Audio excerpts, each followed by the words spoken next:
1990 మార్చి నెల 31వ తారీఖు.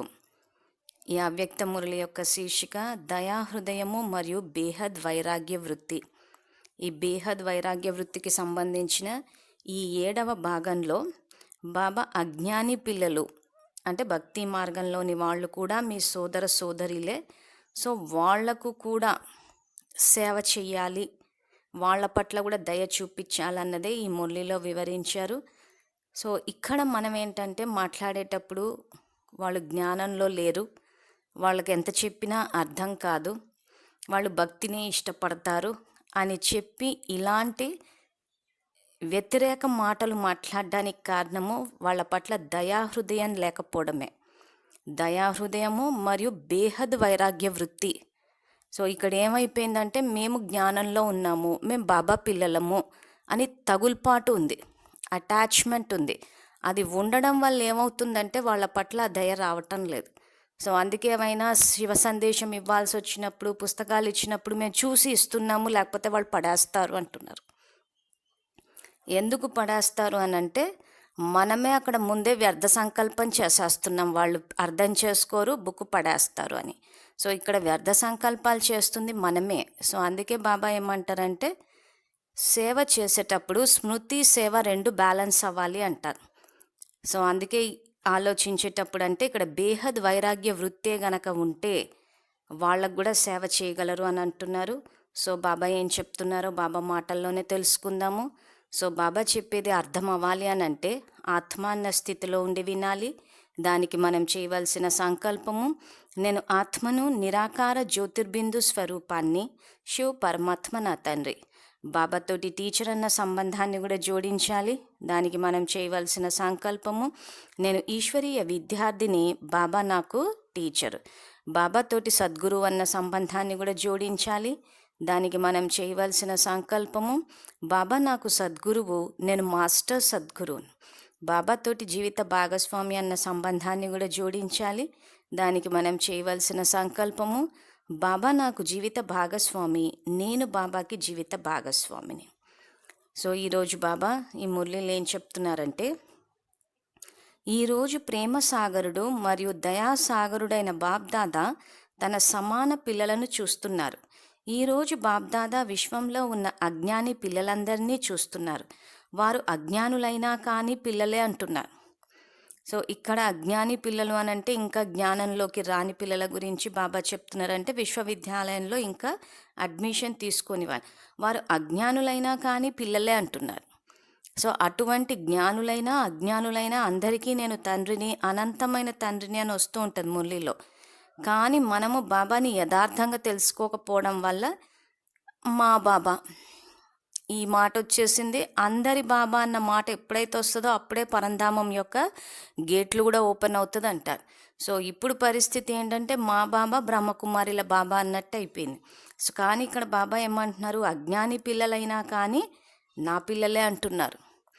బాబ్దాదా యొక్క సంబంధంలో పిల్లలందరినీ చూసి ఏమి అనుభవం చేసుకుంటున్నారంటే ఎక్కువ మంది ఆత్మలకు సమయానుసారంగా ఏదో ఒక కారణానుసారంగా బాబాని తెలుసుకున్నా తెలుసుకోకపోయినా ఇప్పుడు వర్తమాన సమయంలో దయ యొక్క అవసరం ఉంది కనుక దయాసాగరుడైన బాబాని జ్ఞాపకం చేస్తూ ఉంటారు.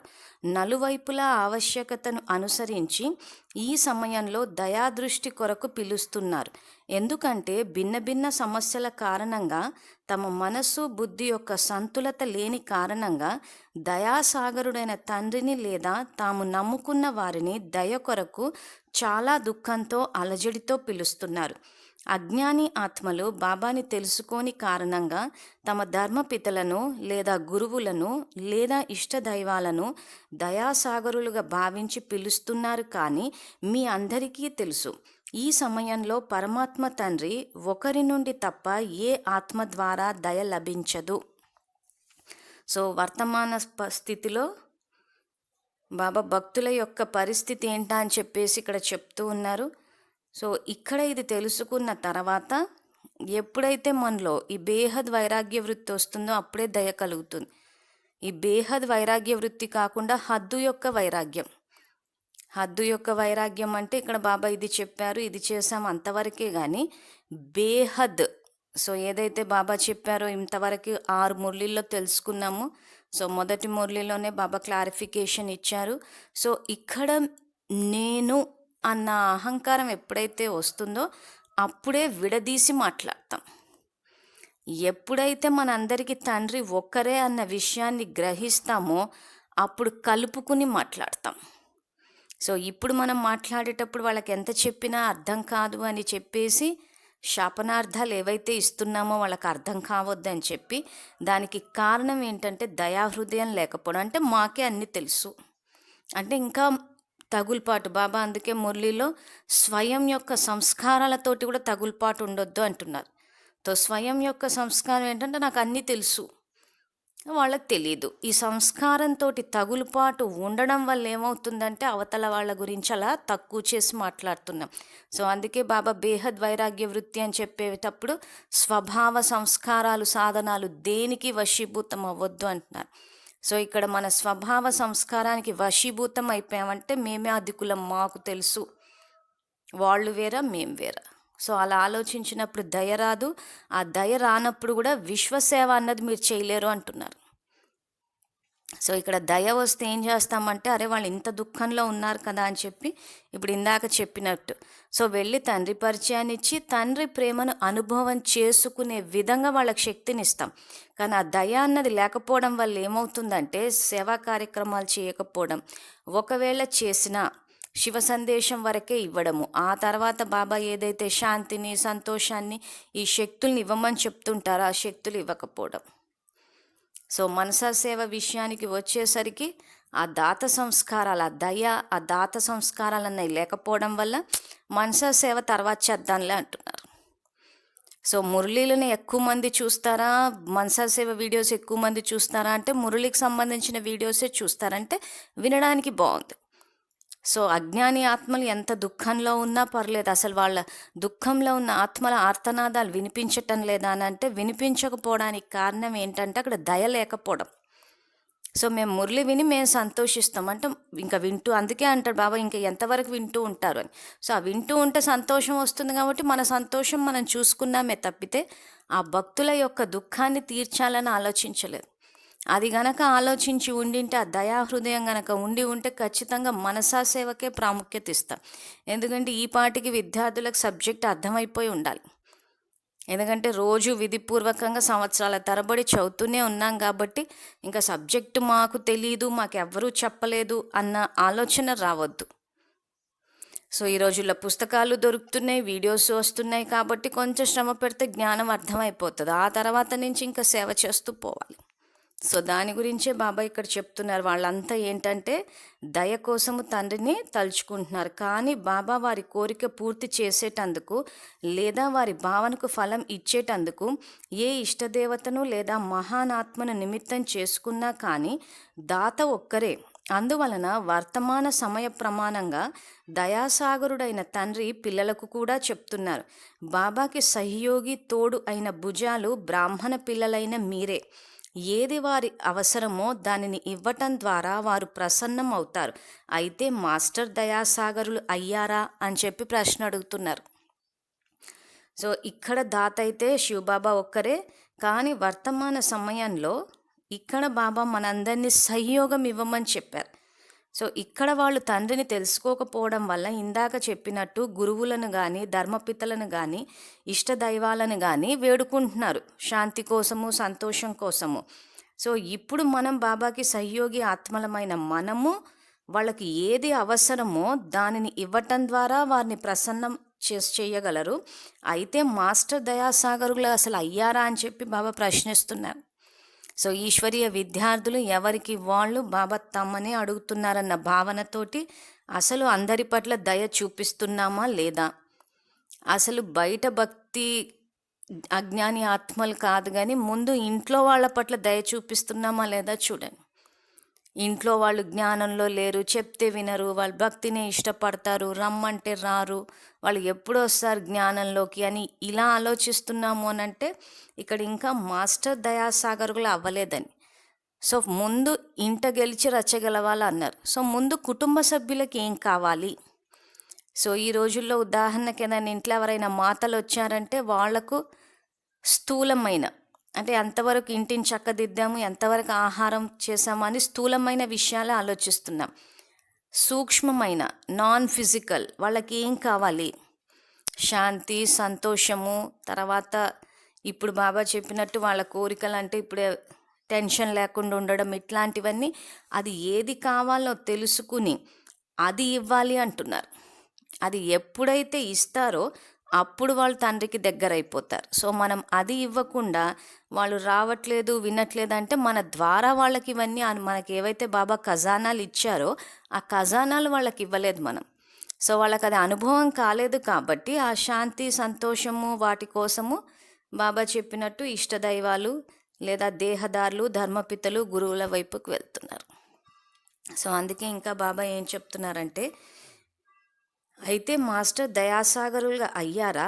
మీ సోదరి సోదరులే కదా, సొంత వారైనా లేక సవతి వారైనా మీ కుటుంబీకులే కదా. మీ కుటుంబంలోని అజ్ఞాని అలజడి ఆత్మలపై దయాహృదయులు అవ్వండి. హృదయం నుండి దయ రావాలి. విశ్వంలోని అజ్ఞాని ఆత్మలపై కూడా దయ రావాలి అంటున్నాడు. సో ఇందాక చెప్పుకున్నట్టు ముందు కుటుంబంలోని వాళ్ళ మీదే దయ రావాలి.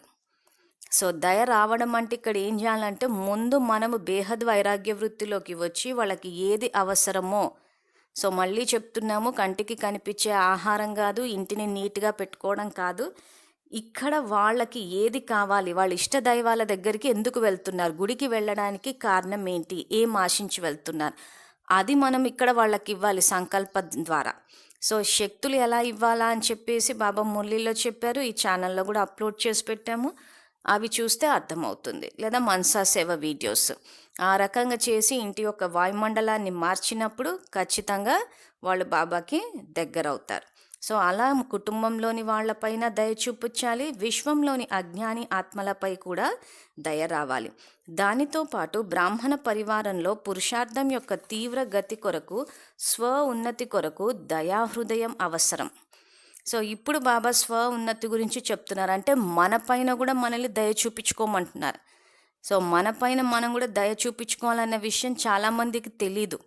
సో మన పట్ల మనం ఎంత క్రూరంగా ప్రవర్తిస్తున్నామా అన్నది మన ఆలోచనలు బట్టే తెలుసుకోవచ్చు. సో అందుకే బాబా ఏమంటున్నారు, స్వ ఉన్నతి కొరకు స్వయంపై దయా హృదయము గల ఆత్మకి సదా బేహద్ వైరాగ్య వృత్తి స్వతహాగానే వస్తుంది. స్వయం పట్ల కూడా దయ ఉండాలి. నేను చాలా ఉన్నతోన్నతమైన తండ్రి యొక్క ఆత్మను, బాబా సమానంగా అయ్యే లక్ష్యధారిని అని భావించి దాని ప్రమాణంగా బాబా సమానమైన వాస్తవిక శ్రేష్ఠ స్వభావ సంస్కారాలలో ఒకవేళ ఏదైనా లోటు ఉంటే మీపై మీకు ఉన్న హృదయపూర్వక దయ ఈ లోపాలపై వైరాగ్యాన్ని ఇప్పిస్తుంది. సో ఇది బాబా స్వ ఉన్నతి విషయంలో మనపై స్వయంపై దయ చూపించుకోవాలి అంటున్నారు. స్వయంపై దయ చూపించుకుంటేనే విశ్వంలో ఉన్న ఆత్మలపై దయ చూపించగలం. ఉదాహరణకి మనలో క్రోధం అన్న లోపం ఉందనుకోండి. సో ఇక్కడ క్రోధం అన్న లోపం ఉన్నప్పుడు ఏమవుతుందంటే మానసిక శాంతిని కోల్పోయాం, ఆరోగ్యం పాడైంది, సంబంధాలు చెడిపోయాయి, ప్రకృతి మీద ప్రభావం పడింది.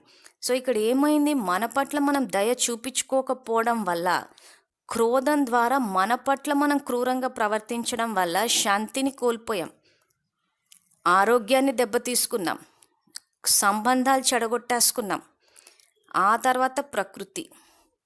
సో ప్రకృతికి కోపంతో కూడుకున్న సంకల్పాలు ఇచ్చి క్రూరంగా ప్రవర్తించాం కాబట్టి ఆ ప్రకృతి కూడా మన పట్ల క్రూరంగా ప్రవర్తిస్తుంది.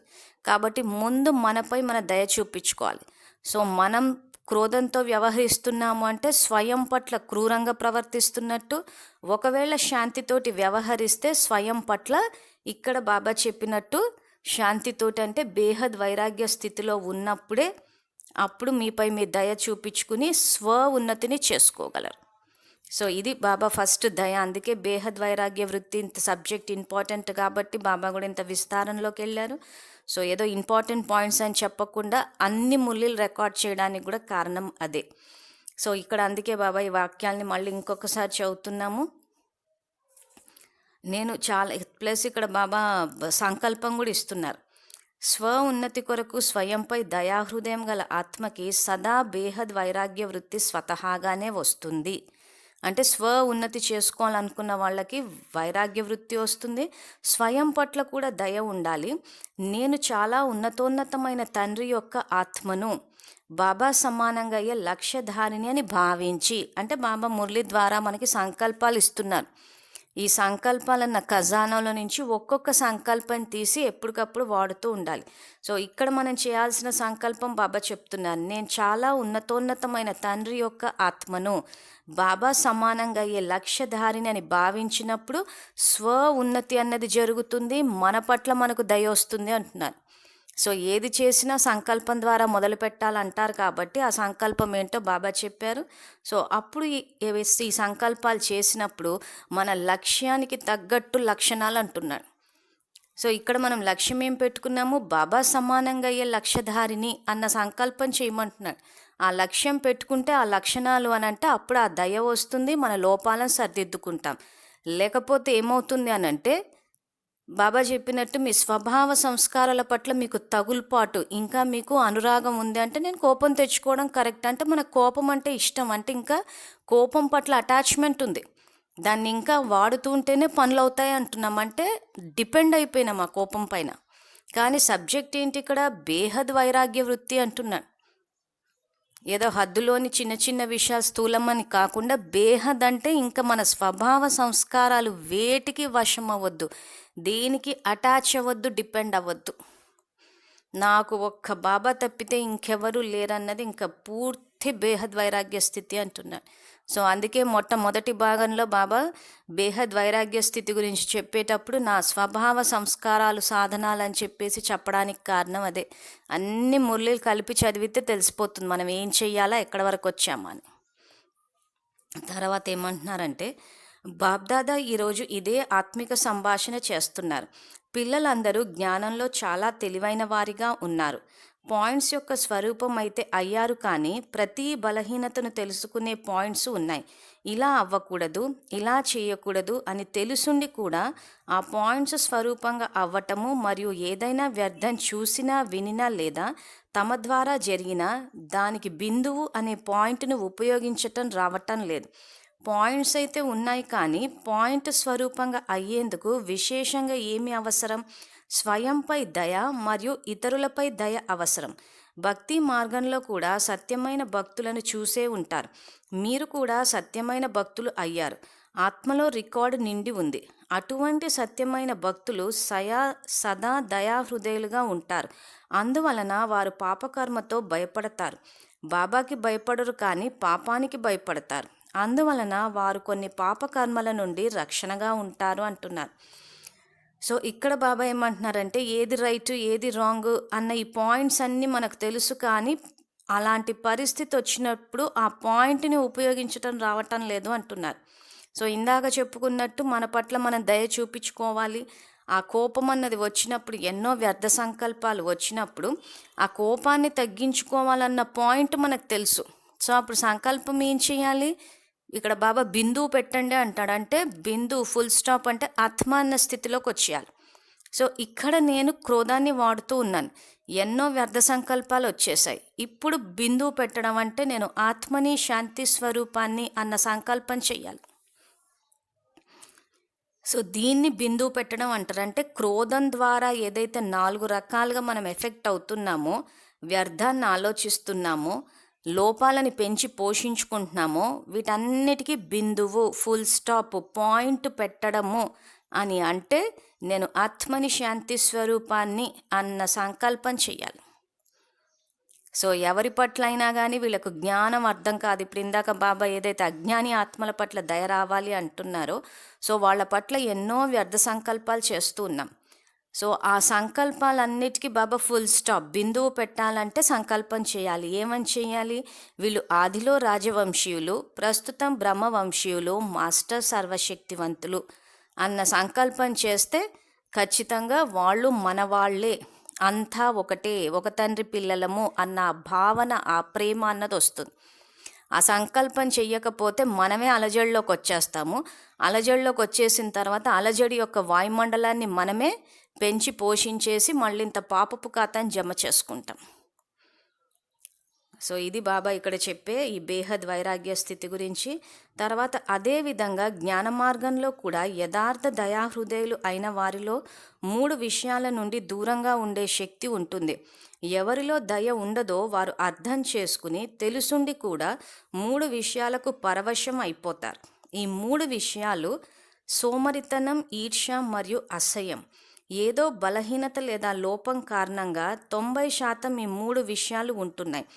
దయాహృదయులుగా ఉండేవారు బాబాతో పాటు ఉన్న ధర్మరాజు శిక్షల నుండి తప్పించుకోవాలనే శుభకోరిక పెట్టుకుంటారు. భక్తులు భయం కారణంగా సోమరిగా అవ్వరు. అదేవిధంగా బ్రాహ్మణాత్మలు బాబా యొక్క ప్రేమ కారణంగా ధర్మరాజపురికి వెళ్ళకూడదు అనే మధుర భయంతో సోమరిగా అవ్వరు. బాబా ప్రేమ వాటిని దూరం చేసేస్తుంది. మీ హృదయం యొక్క దయ సోమరితనాన్ని సమాప్తి చేసేస్తుంది. ఎప్పుడైతే స్వయం పట్ల దయాభావన వస్తుందో ఎటువంటి వృత్తి మరియు స్మృతియో అదే విధంగా సర్వ బ్రాహ్మణ పరివారం పట్ల స్వతహాగానే దయాహృదయులుగా అవుతారు. ఇది యథార్థ జ్ఞానయుక్త దయ అంటున్నారు. సో ఇక్కడ బాబా ఏం చెప్తున్నారంటే స్వయం పట్ల దయ చూపించాలి అంటున్నారు. సో స్వయం పట్ల దయ చూపించని వాళ్ళలో కనిపించే 3 విషయాలు ఏంటంటే సోమరితనం, ఈర్ష్య మరియు అసహ్యం. సో ఈ సోమరితనం, ఈర్ష్య మరియు అసహ్యం అన్నది స్వయం పట్ల క్రూరంగా మనల్ని మనము తమో ప్రధానమైన స్థితిలోకి తీసుకుని మన భాగ్యాన్ని దెబ్బ కొట్టుకునే విషయాలు ఇవన్నీ. సో ఇది ఏదైతే చెప్తున్నారో బాబాయ్, సోమరితనం, ఈర్ష్య, అసహ్యం ఉన్నవాళ్ళు వాళ్ళు ఎలాగూ స్వయం పట్ల దయ లేకుండా క్రూరంగా ప్రవర్తించుకుంటూ ఇతరుల పట్ల, పరివారం పట్ల కూడా అలాగే ప్రవర్తిస్తారు. కాబట్టి ఇది జ్ఞానయుక్తమైన దయ అన్నారు అంటారు. సో ఏ విద్యార్థులకైతే స్వయం పట్ల దయ ఉంటుందో స్వ ఉన్నతి కోసము సోమరితనము, ఈర్ష్య, అసహ్యాన్ని వదిలేస్తారు. కానీ స్వయం పట్ల దయలేని పిల్లలు ఏం చేస్తారంటే సోమరితనం, ఈర్ష్య మరియు అసహ్యంతో వాళ్ళ పట్ల వాళ్ళు వంచితులైపోతారు. సంతోషం నుంచి ఇతరులను కూడా వంచితం చేసేస్తారు. సో అందుకే ఏమంటున్నారంటే ఎప్పుడైతే స్వయం పట్ల దయాభావన వస్తుందో ఎటువంటి వృత్తి మరియు స్మృతియో అదే విధంగా సర్వ బ్రాహ్మణ పరివారం పట్ల స్వతహాగానే దయాహృదయులుగా అవుతారు. ఇది యథార్థ జ్ఞానయుక్త దయ. సో ఈ రోజుల్లో ఈర్ష్య వల్ల ఏమవుతుందంటే ఒకరిపైన ఒకరు నిందలు వేసేసుకోవడం, విఘ్నాలు వేసేసుకోవడం ఇవన్నీ చేస్తున్నారు. ఎందుకంటే ఇక్కడ స్వ ఉన్నతి గురించి స్వయం పట్ల దయ లేదు. సో ఉన్నతి చేసుకోవట్లేదు. సో స్వ ఉన్నతి జరగటం లేదు కాబట్టి వేరే వాళ్ళ ఉన్నతిని కూడా దెబ్బకొట్టే విధంగా ప్రవర్తిస్తున్నారు. సో ఆ రకంగా చెయ్యొద్దు అంటే ముందు మీలో దయా హృదయం ఉండాలి అంటున్నారు. స్వ పట్ల దయ ఉంటేనే ఇతరుల పట్ల దయ వస్తుంది. ఇది జ్ఞానయుక్తమైన దయ అంటున్నారు. జ్ఞానయుక్తం కాని దయ అప్పుడప్పుడు నష్టం చేస్తుంది. కానీ జ్ఞానయుక్తమైన దయ ఎప్పుడూ ఏ ఆత్మ పట్ల ఈర్ష్య లేదా అసహ్య భావాన్ని మనసులో ఉత్పన్నం కానివ్వదు. జ్ఞానయుక్తమైన దయతో పాటు ఆత్మీయత యొక్క సారం కూడా ఉండాలి. కేవలం దయ ఒకటే కాదు, దయ మరియు ఆత్మీయత రెండింటి సమానత ఉండాలి. జ్ఞానయుక్తం కాని సాధారణ దయ ఉంటే ఎవరో ఒక ఆత్మ పట్ల తగుల్పాటు రూపంలో లేదా ఏదో ఒక బలహీనతతో వారికి ప్రభావితం అవ్వవచ్చు. కానీ ప్రభావితం కూడా అవ్వకూడదు, అసహించుకోకూడదు. ఎందుకంటే తనువు, మనసు, బుద్ధి సహితంగా బాబాకి ప్రభావితం అయిపోయారు మీరు అంటున్నారు. సో ఇక్కడ దయ విషయానికి వచ్చేసరికి పరివారంలో ఉదాహరణకి ఎవరైనా స్వయం పట్ల దయ చూపించుకోవట్లేదు, సోమరితనము, ఈర్ష్య, అసహ్యంతో ఉంటే అలాంటి వాళ్ళ పట్ల తగుల్పాటు ఉన్నప్పుడు ఇక్కడ ఏం చేస్తున్నారంటే మాయపైన దయ చూపిస్తారంటాడు. అంటే వాళ్ళు చేసేది కరెక్ట్ అని సమర్థించి ప్రభావితం అయిపోతున్నారు అంటున్నాడు. కానీ ఇక్కడ ఏమంటున్నారు, తనువు, మనసు, బుద్ధి సహితంగా బాబాకి ప్రభావితం అయిపోయారు మీరు అంటున్నారు. ఒకవేళ బాబాకి గనక ప్రభావితం అయితే సోమరితనము, ఈర్ష్య, అసహ్యం ఉన్న ఆత్మల పట్ల ప్రభావితం అవ్వరు. అంటే స్వభావ సంబంధాలు ఏవైతే ఉన్నాయో ఆ సంస్కారాలకు వశీభూతం. అంటే ఇక్కడ బేహద్ వైరాగ్య వృత్తి రాలేదు. బేహద్ వైరాగ్య వృత్తి వస్తే బాబా పట్ల ఆకర్షితులవుతారు. వైరాగ్య వృత్తి లేకపోతే సోమరితనం, ఈర్ష్య మరియు అసహ్యం ఉన్న ఆత్మల పట్ల కూడా ప్రభావితం అవుతాం. అంటే తగులుపాటు ఉంటుంది. ఆ సోమరితనం కరెక్ట్ అనిపిస్తుంది. ఇప్పుడు ఉదాహరణకి బాబా వెళ్ళి సేవ చేయమని చెప్పారు. బాబా పట్ల ప్రభావితులైన వాళ్ళు ఖచ్చితంగా సేవ చేస్తారు. బాబా పట్ల ప్రభావితులు అవ్వలేదు, ఇంకా సోమరితనం అన్న సంస్కారం ఉంది. ఈ సోమరితనం అన్న సంస్కారం ఉన్నప్పుడు ఏ విద్యార్థి, ఏ సేవాదారులు అయితే ఇప్పుడు సేవ అవసరం లేదు, బాబా చూసుకుంటారు అని అన్నప్పుడు అటువంటి వాళ్ళ పట్ల ప్రభావితులు అవుతారు. సో అలా కాకుండా బాబాకి ప్రభావితమై బాబా సమాన స్థితికి రావాలంటే బేహద్ వైరాగ్యం అంటే ఇంకా ఏ వ్యక్తి యొక్క సోమరితనానికి, ఈర్ష్యకి మరియు అసహ్యానికి, స్వభావ సంస్కారాలకి వశీభూతం అవ్వద్దు. ఈ బేహద్ వైరాగ్య స్థితికి సంబంధించిన మురళీలన్నీ అర్థం అవ్వాలి అంటే మొదటి భాగంలో బాబా ఏదైతే బేహద్ వైరాగ్య స్థితి అన్న డెఫినిషన్ ఇచ్చారో అది గనక బేస్గా పెట్టుకుని ఆలోచిస్తే మొత్తం మురళీలు అర్థమవుతాయి. లేకపోతే ఇలాంటివి చూసినప్పుడు అసలు ఏం చెప్పారు, అవును ఎక్కడ దయ ఏం చూపించాము, అసలు సోమరితనానికి మేమెక్కడ ఆకర్షితులమయ్యాము అంటే ఎవరైతే సేవలు చెయ్యొద్దు అని అంటే నిజమే వాళ్ళు సేవలు చెయ్యొద్దు అన్నారని చెప్పి ఆగిపోతున్నారు. దానికి కారణం ఏంటి? సోమరితనం. యాక్చువల్గా వ్యక్తుల్ని తప్పు పడుతున్నాం, వ్యక్తులది తప్పు కాదు, మనలోని సోమరితనాన్ని ఇండైరెక్ట్గా వాళ్ళు సమర్థించారు. సో ఇక్కడ మనకి ఏంటంటే ఆ దేహం పట్ల అభిమానం ఇంకా మిగిలిపోయింది. సేవలకు వెళ్తే శ్రమ పడాల్సి వస్తుంది, అక్కడ దేహానికి కష్టము, స్వభావ సంస్కారాల ఘర్షణలు ఇవన్నీ వస్తాయి కాబట్టి ఫలానా వాళ్ళు వద్దన్నారు. అంటే ఇక్కడ దేహం పట్ల ఇంకా మోహం అన్నది ఉన్నది, వైరాగ్య స్థితిలోకి రాలేదు మనం. ఆ వైరాగ్య స్థితిలోకి వచ్చినప్పుడు ఏమవుతుందంటే బాబాకు ఆకర్షితులు అవుతారు. ఇంకా ఇవి ఏవి వ్యక్తులు, పరిస్థితులు, స్వభావ సంస్కారాలు, సాధనాలు ఏవి వశీభూతం చేయలేరు. సో అందుకే మళ్ళీ చెప్తున్న విద్యార్థులకు మొదటి భాగంలో బాబా ఏదైతే బేహద్ వైరాగ్య స్థితి గురించి పరిభాష, డెఫినిషన్ ఇచ్చారో అది అర్థం చేసుకుంటే మొత్తం మురళీలన్నీ అర్థమవుతాయి. తర్వాత ఏమంటున్నారంటే మనస్సు మరియు బుద్ధి ఒకని వైపు మరియు ఉన్నతోన్నతిని వైపు ప్రభావితం అయిపోతే తిరిగి మరోవైపు ఎలా ప్రభావితం కాగలవు అంటున్నారు. సో ఇక్కడ నాకు ఒక్క బాబా తప్ప ఇంకెవరూ లేరు అని అన్నప్పుడు ఆయన ఏది చెప్తే అది చెయ్యాలి. సోమరితనం వదలండి అంటే ఇంకా సోమరితనం వదలాలి. మళ్ళీ దానికి లేదు ఒంట్లో బాగాలేదు, ఫలానా వాళ్ళు ఇలా చెప్పారు, వద్దన్నారు, ఇప్పుడు కాదు అప్పుడు చేద్దామన్నారు, ఇవన్నీ ఏంటంటే వ్యక్తులకు ప్రభావితం అయిపోవడం, దేహదారులకు ప్రభావితం అయిపోవడము. కానీ ఇక్కడ ఏం చేస్తున్నామంటే మాయని గ్రహించలేకపోవడం వల్ల వ్యక్తుల్ని, పరిస్థితుల్ని తప్పుపడుతున్నాం. కానీ వీటన్నిటికీ ఒకే ఒక సమాధానం ఏంటంటే మనలో బేహద్ వైరాగ్య వృత్తి లేకపోవడమే.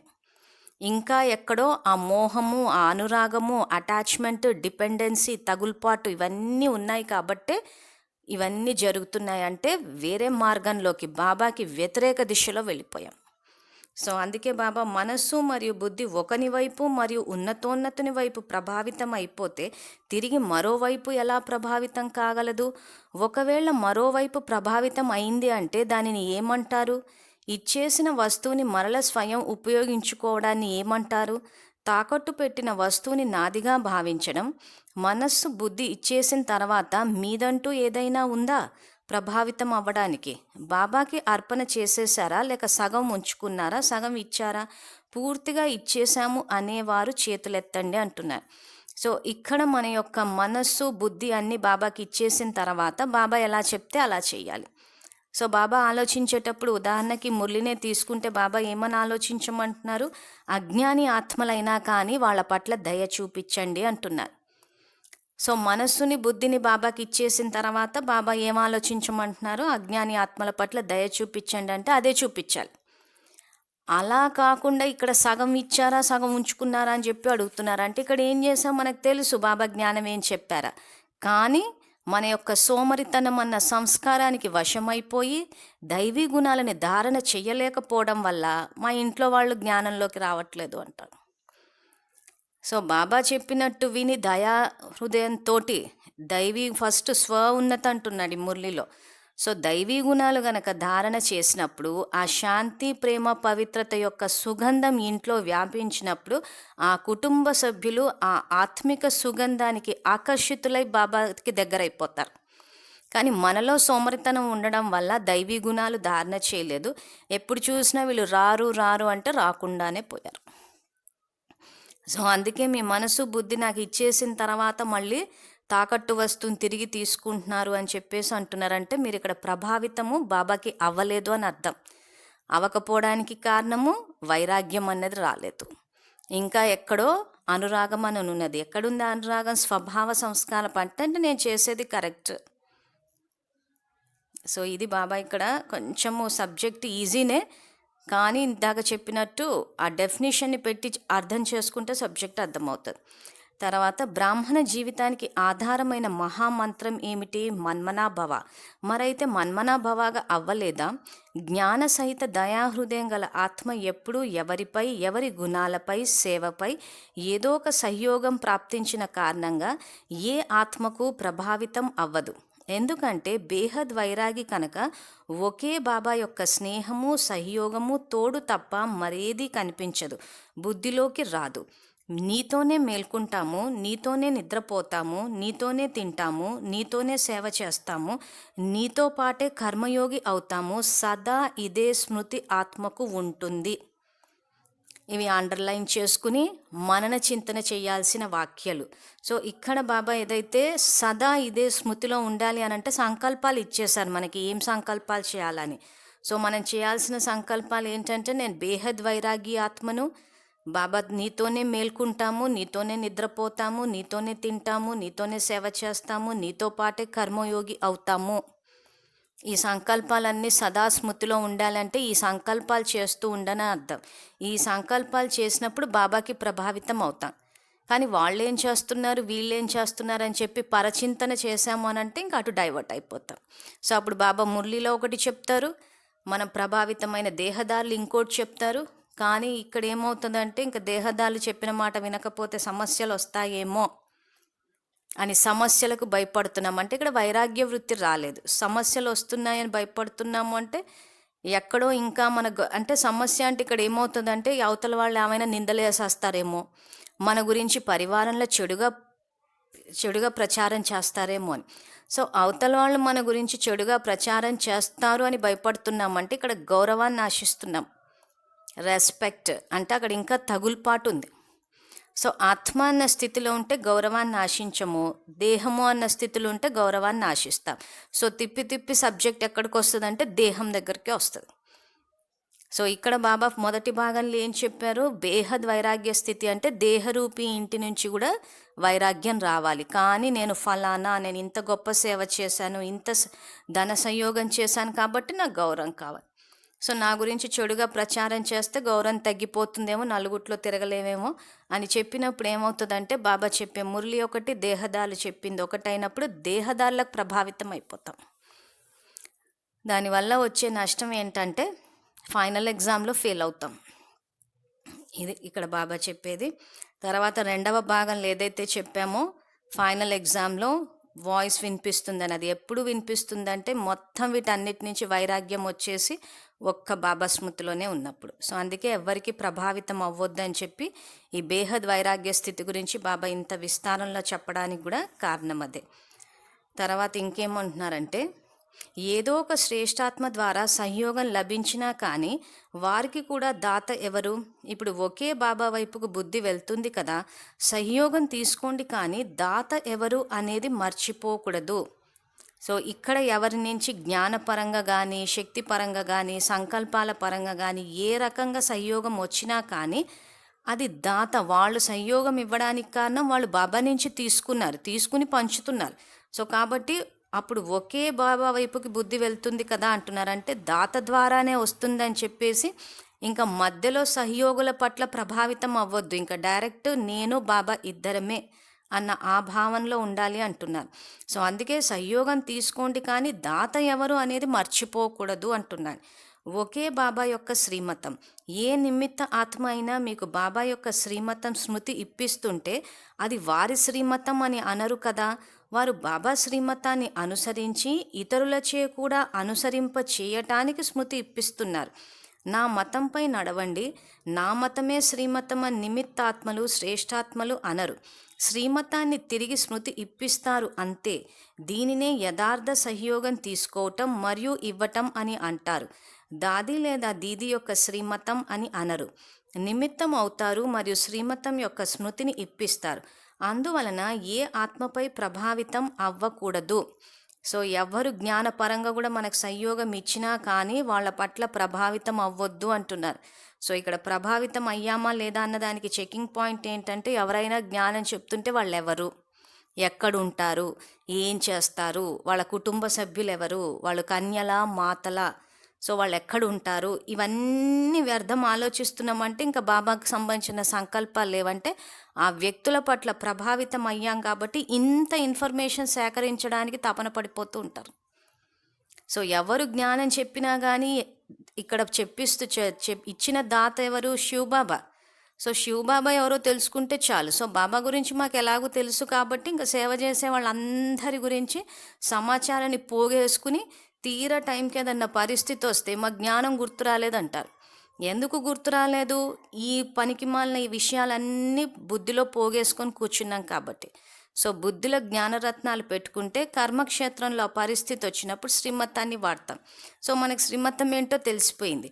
సో ఇప్పుడు ఇంకా దేహదారుల గురించి తెలుసుకోవాలి, ఆ తర్వాత వాళ్ళు ఎలాంటి వాళ్ళో తెలుసుకోవాలి, ఆ తర్వాత అవి శ్రీమతాలా మన్మతాలా అని తెలుసుకోవాలి, మౌంట్ అబు కనెక్షన్ ఉందా లేదని, ఇవన్నీ మురళిలో లేని విషయాలన్నీ ఆలోచిస్తూ ప్రభావితం అవుతుంటే ఏమవుతుందంటే, ఒకటి స్వ పట్ల దయ లేదు.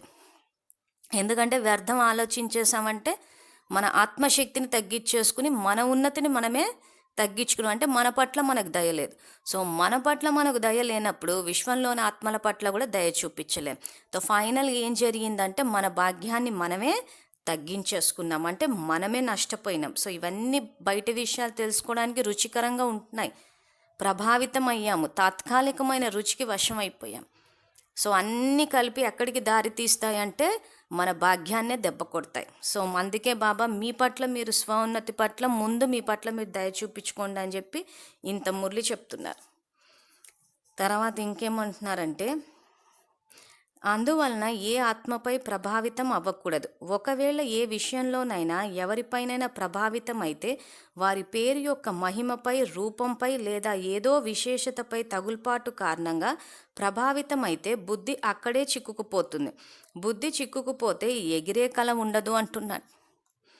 సో ఇక్కడ బాబా ఏమంటున్నారు, ఇందాక చెప్పుకున్నట్టు మన ఉన్నతిని మనమే తగ్గించేసుకుని ఇంకా పాతాళానికి కూరుకుపోతున్నాం, అంటే ఇంకా దేహాభిమానంలో చిక్కుపోతున్నాం. కానీ ఇక్కడ ఏమంటున్నారు, బుద్ధి చిక్కుకుపోతే ఎగిరే కళ ఉండదు అంటున్నారు. అంటే పురుషార్థం యొక్క అంతిమ స్థితి అవ్యక్త ఫరిష్ఠా స్థితి, అంటే భూమి నుంచి పైకి వెళ్ళాలి.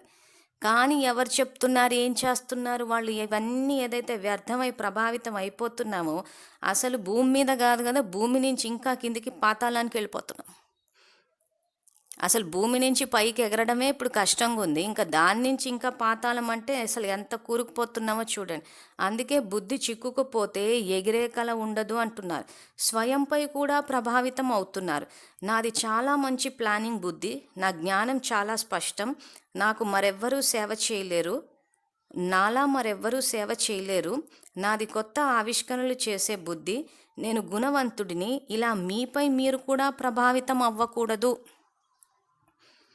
డెఫినేషన్ ఏదైతే ఉందో స్వభావ సంస్కారాలకు వశీభూతం అవ్వద్దు అని చెప్పేసి, సో ఇక్కడ బాబా అదే చెప్తున్నాడు, ఈ రకంగా ఆలోచించొద్దు అంటున్నాడు. సో మీపై మీరు కూడా ప్రభావితం అవ్వకూడదు, మీలో విశేషత ఉంది, మీది ప్లానింగ్ బుద్ధియే కానీ సేవకు నిమిత్తం చేసింది ఎవరు? అందువలన స్వ ఉన్నతి కొరకు యథార్థ జ్ఞానయుక్త దయాహృదయాలు అవ్వటం చాలా అవసరం. అప్పుడు ఈర్ష, అసహ్యం సమాప్తి అయిపోతాయి అంటున్నారు. తర్వాత వేగం యొక్క తీవ్రత తక్కువగా ఉండడానికి ముఖ్య కారణం ఈర్ష్య లేదా అసహ్యం లేదా ప్రభావితం అవ్వటం. సో ఇక్కడ పురుషార్థం యొక్క తీవ్రత తగ్గిపోవడానికి ఏంటంటే ఈ సైడ్ సీన్స్ వీటి వల్ల ఎక్కువ ప్రభావితం అవుతున్నారు. బాబా చేయి పట్టుకుని వెళ్ళిపోతే ఆయన సమానంగా ఈజీగా వెళ్ళిపోవచ్చు, కానీ ఇక్కడ ఇందాక బాబా చెప్పినట్టు ఈర్ష్య, అసహ్యము ఇవన్నీ ప్రభావితం, స్వకి ప్రభావితం అయిపోవడం, ఇతరులకు ప్రభావితం అయిపోవడం వల్ల వేగం తగ్గిపోతుంది అంటున్నాను. ప్రభావితం అవ్వడం అంటే మీపై కావచ్చు లేదా ఇతరులపై కావచ్చు. ఇక 4వ విషయం సోమరితనం. ఇది ఇలా జరుగుతూనే ఉంటుంది. సమయానికి తయారైపోతాం. ఇదే సోమర్తనం. బాబ్దాదా నవ్వు వచ్చి ఒక విషయాన్ని ఇంతకుముందు కూడా చెప్పారు. బ్రాహ్మణాత్మలకు దూరదృష్టి ఎక్కువగా ఉంది, దగ్గర దృష్టి తక్కువగా ఉంది. అందువలన ఇతరుల లోపాలు త్వరగా కనిపించేస్తున్నాయి, స్వయంలో లోపాలు ఆలస్యంగా కనిపిస్తున్నాయి. ప్రేమ సాగరులుగా ఉండాలి మరియు దయాసాగరులుగా కూడా ఉండాలి. ఇప్పుడు హృదయంతో వైరాగ్యం వస్తుంది అంటున్నారు. సో ఇక్కడ ప్రేమ సాగరుగా ఉండాలి, దయాసాగరులుగా ఉంటేనే మీకు వైరాగ్యం వస్తుంది అంటున్నారు.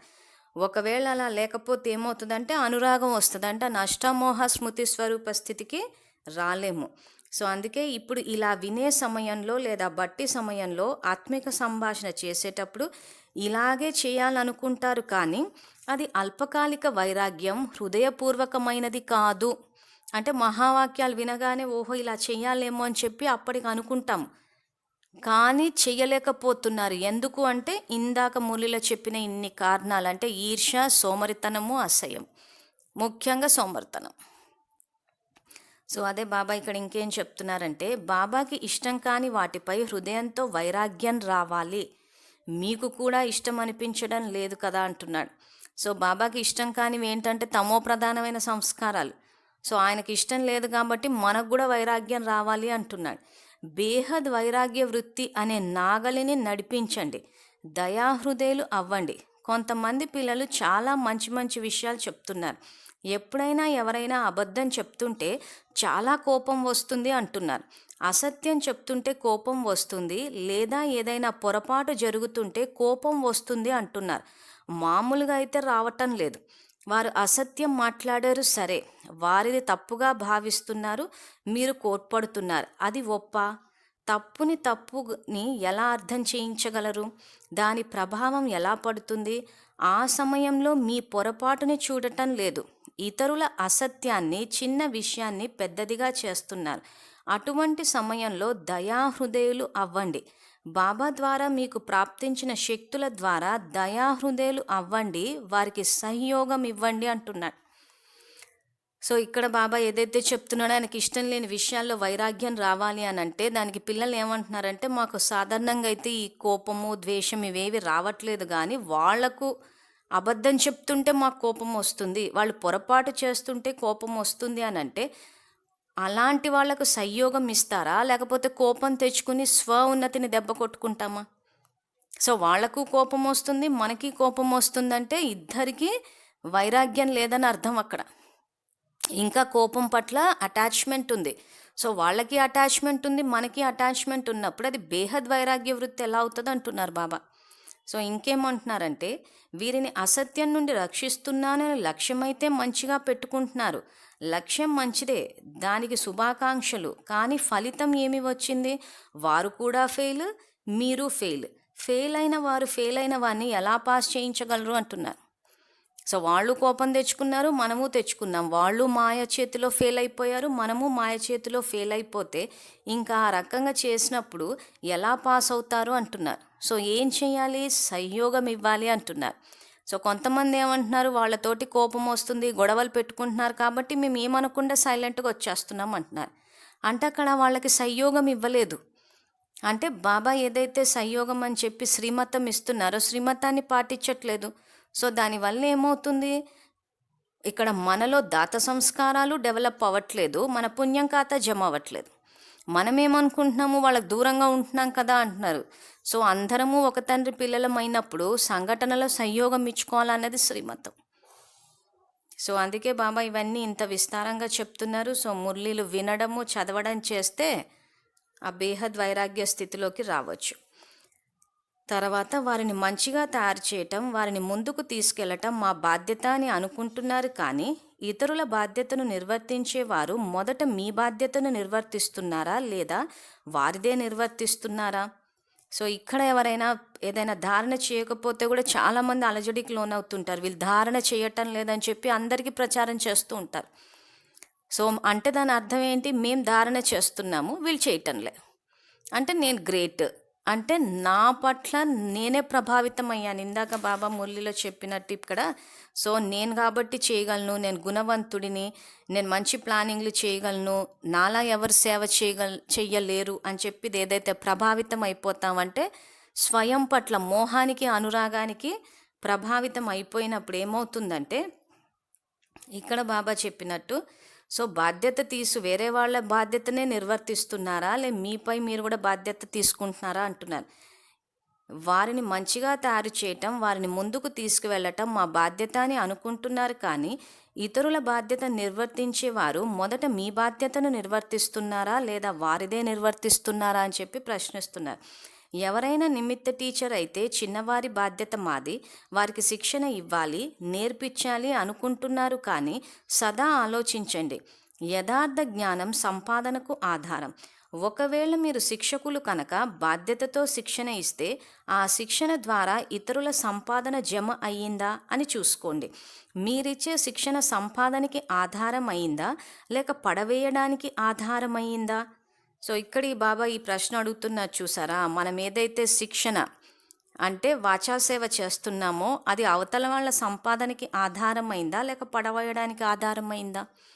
సో డ్రామా జ్ఞానాన్ని తీసుకుంటే ఈ డ్రామా జ్ఞానం వ్యతిరేక దిశలో తీసుకెళ్లడం వల్ల అది పడవేయడానికే ఆధారమైంది. యాక్చువల్గా డ్రామా జ్ఞానం అంటే సంకల్పాలు ఆత్మలో రికార్డ్ అవుతున్నాయి, ప్రతి సంకల్పం పదమాపదం భాగ్యాన్ని తయారు చేస్తుంది. సో ఈ కల్పంలో సత్యత్రేతాయుగాల మన పుణ్యం ఖర్చు అయిపోయి ఇప్పుడు సంగమంలో ఉన్నాం కాబట్టి మళ్ళీ సంపాదించుకోవాలి. పుణ్యం రిపీట్ అవుతుంది, పాపం రిపీట్ అవుతుందని ఎక్కడా చెప్పలేదు ఆయన. సత్యయుగం రిపీట్ అవుతుందని చెప్పారు. బాబా చెప్పేవి రిపీట్ అవుతాయి, మన పాప పుణ్యాలు రిపీట్ అవ్వవు. ఇప్పుడు పాపాన్ని భస్మం చేసుకోవాలి, పుణ్యాన్ని సంపాదించుకోవాలి. సో అందుకే బాబా ఇక్కడ ఏదైతే మీరు అవతల వాళ్ళని ఉద్ధరించాలని బాధ్యత తీసుకుంటున్నారే కానీ ఆ ఉద్ధరించేటప్పుడు కూడా మీరిచ్చే శిక్షణ సంపాదనకి ఆధారమైందా లేక పడవేయడానికి ఆధారమైందా అని అడుగుతున్నారు. అందువలన బాబ్దాదా సదా చెప్తూ ఉంటారు, ఏ కర్మ అయినా కానీ త్రికాలదర్శి స్థితులై చేయండి అని. వీరు ఇలా చేశారు కనుకే చెప్పాను అని కేవలం వర్తమానాన్నే చూడకండి, దాని యొక్క భవిష్య పరిణామం ఏ విధంగా ఉంటుందో కూడా చూడండి అంటున్నారు. సో త్రికాలదర్శి స్థితికి సంబంధించి కూడా మురళి చేశాము. సో ఇక్కడ సింపుల్గా ఇక్కడ చెప్పాలి అని అంటే మీరు చేసే ప్రతి సంకల్పం మీ భవిష్యత్తును తయారు చేస్తుంది అంటున్నారు. సో ఏ కర్మ అయినా కానీ త్రికాలదర్శి స్థితులై చెయ్యండి. సో ఇక్కడ వర్తమానంలో మనము ఒకరి సంపాదనని దెబ్బ కొట్టాము అని అంటే భవిష్యత్తులో మనకి సంపాదన ఉండదంటే ఇక్కడ తయారు చేసుకోలేదు మనం.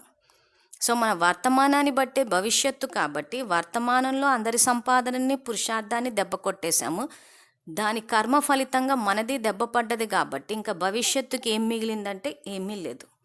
సో అందుకే ఆ రకంగా త్రికాలదర్శి స్థితులవ్వండి అంటే మన ప్రతి సంకల్పము, వర్తమానంలో చేసే ప్రతి సంకల్పము భవిష్యత్తులో మన భాగ్యాన్ని తయారు చేస్తుంది. కాబట్టి ఇక్కడ గడిచిపోయిన గతం ఏదైతే ఉందో దాన్ని గనక తెచ్చి వర్తమానంలో పెడితే వర్తమానం ఆధారంగా భవిష్యత్తు తయారవుతుంది. కాబట్టి త్రికాలదర్శి జ్ఞానాన్ని వాడండి అంటున్నాడు.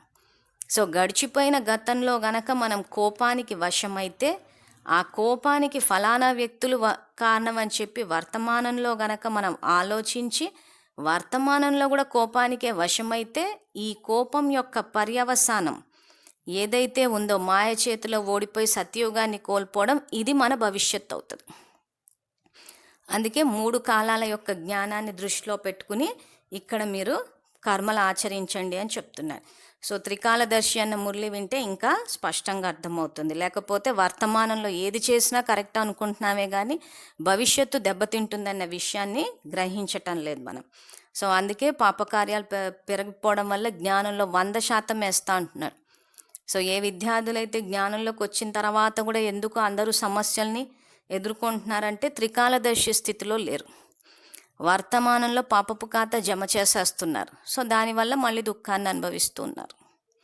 గతంలో బ్రాహ్మణాత్మల యొక్క ఆది అనాది స్థితి ఏదైతే ఉండేదో ఇప్పుడు ఉంటుంది మరియు ఇక ముందు కూడా ఉంటుందో దాని అనుసారంగా ఉందా?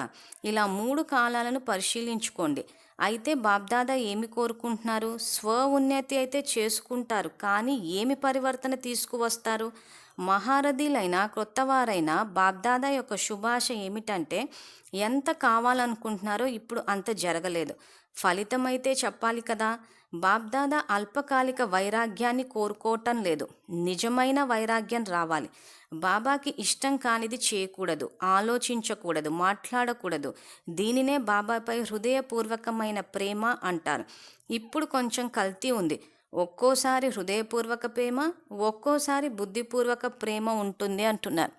సో ఇక్కడ బాబాకి ఇష్టం లేని విషయం ఏంటంటే మోహము. సో ఇక్కడ అల్పకాలిక వైరాగ్యం కూడా ఉండొద్దు అంటారు. ఆ మోహంలో కూడా ఇందాక స్టార్టింగ్ మురళిలో చెప్పుకున్నట్టు శ్మశాన వైరాగ్యం. సో అలా కాకుండా నిజమైన వైరాగ్యం రావాలి అంటున్నారు. అంటే బేహద్ వైరాగ్యంలోకి రావాలి అంటున్నారు. మాలలోని ప్రతి మనితో సమీపంగా స్నేహంగా ఉండాలి.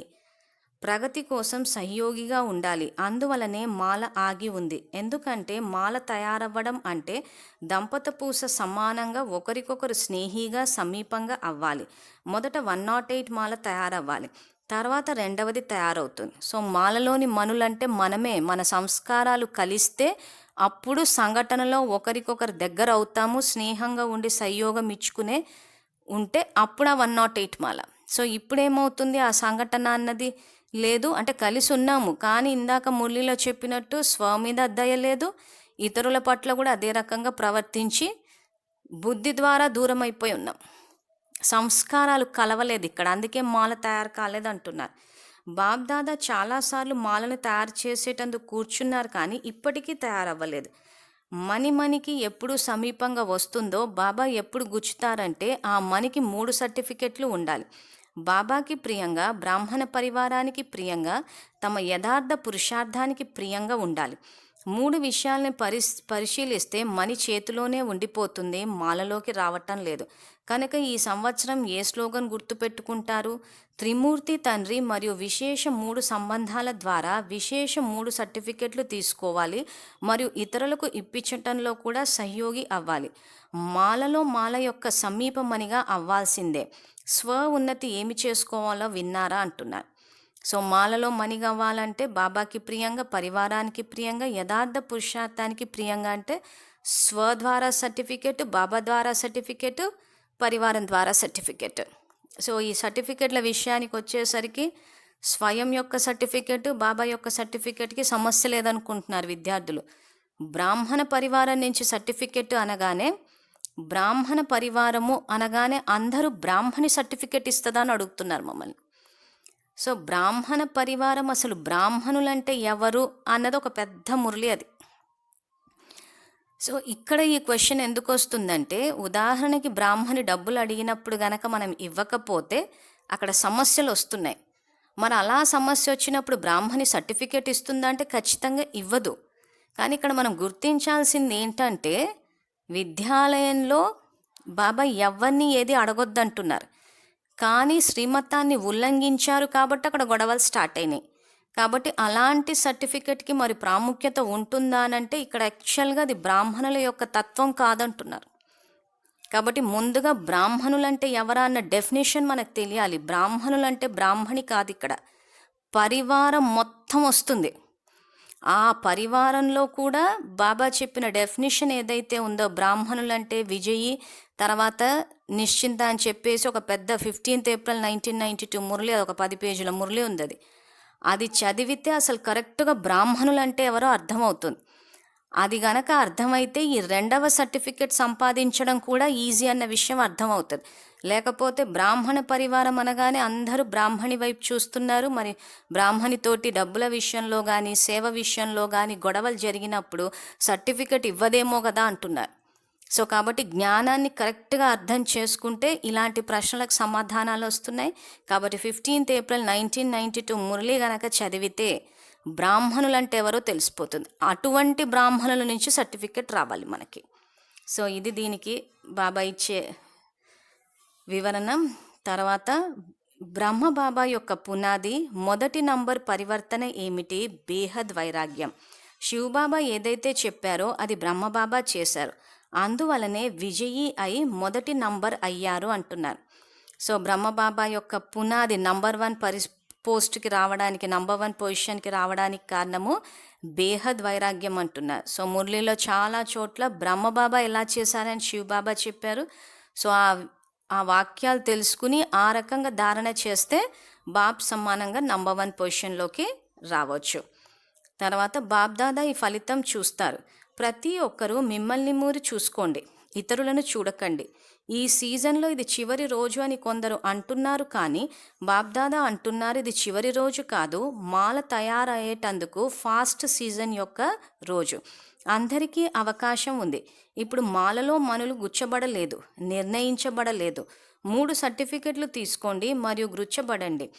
ప్రత్యక్ష ముఖము మరియు నడవడిక ద్వారా ప్రత్యక్ష రుజువుని ఎంతగా చూస్తారో అంత కొత్త రంగు చూస్తారు. ఒకవేళ మీరు కూడా ఎక్కడివారు అక్కడే ఉంటే రంగు కూడా ఎక్కడిది అక్కడే ఉంటుంది. అందువల్ల స్వయంలో నవీనత తీసుకురండి. పరివారంలో తీవ్ర పురుషార్థం యొక్క కొత్త అలను తీసుకురండి. ఆ తర్వాత ఇక ఎన్ని అద్భుత దృశ్యాలు చూస్తారో చూడండి. ఇప్పటి వరకు జరిగిందేదో జరిగిపోయింది.